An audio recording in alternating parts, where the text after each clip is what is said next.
Ancient teachings have a lot to say about modern technology in a direct and indirect way. And one of the principles is that new technology always has unintended consequences.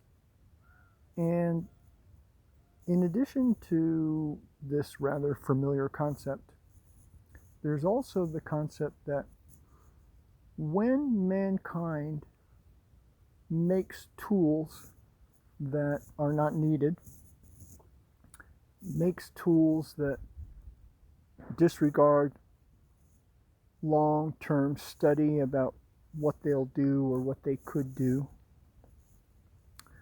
when this is the norm in society, there's another principle, which is that the agglomeration of mankind, womankind, the agglomeration of our activities eventually crosses an invisible line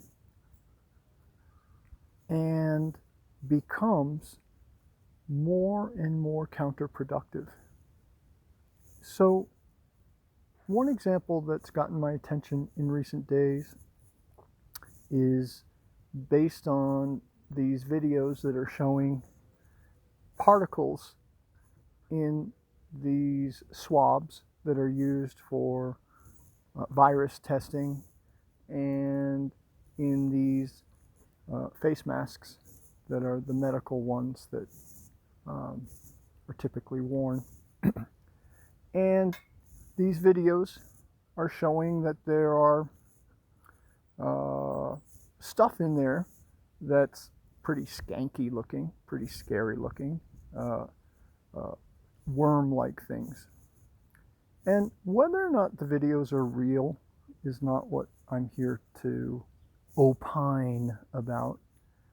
What gets my attention is that as a society, we have plunged forward for a couple decades into new technologies like nanotechnology,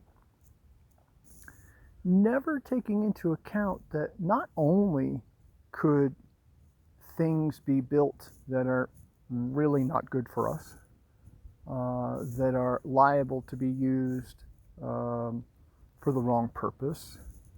And I'm not some expert on nanotechnology, so for those that are not familiar with any of this, I'm sorry, but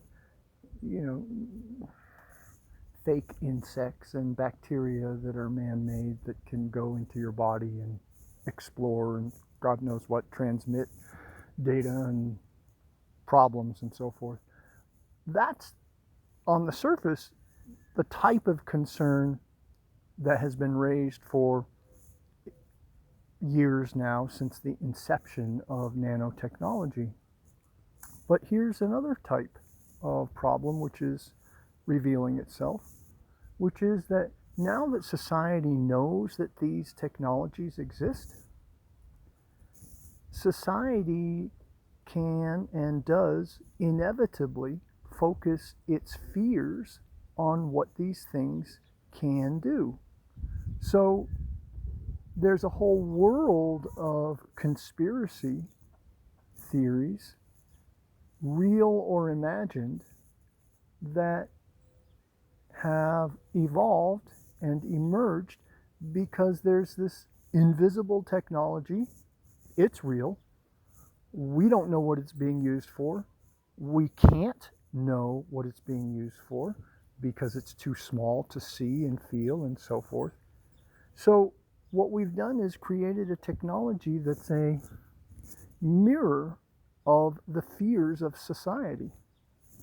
And because of this, there is increasing lack of trust and increasing lack of ability to reassure anybody that nanotechnology is not being used in a way that's counter freedom, counter health, counter humanity.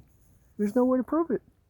So why bring to the public, to society, to our culture, a series of technologies that the public can never fully trust. That doesn't seem like that was a really good idea to do it.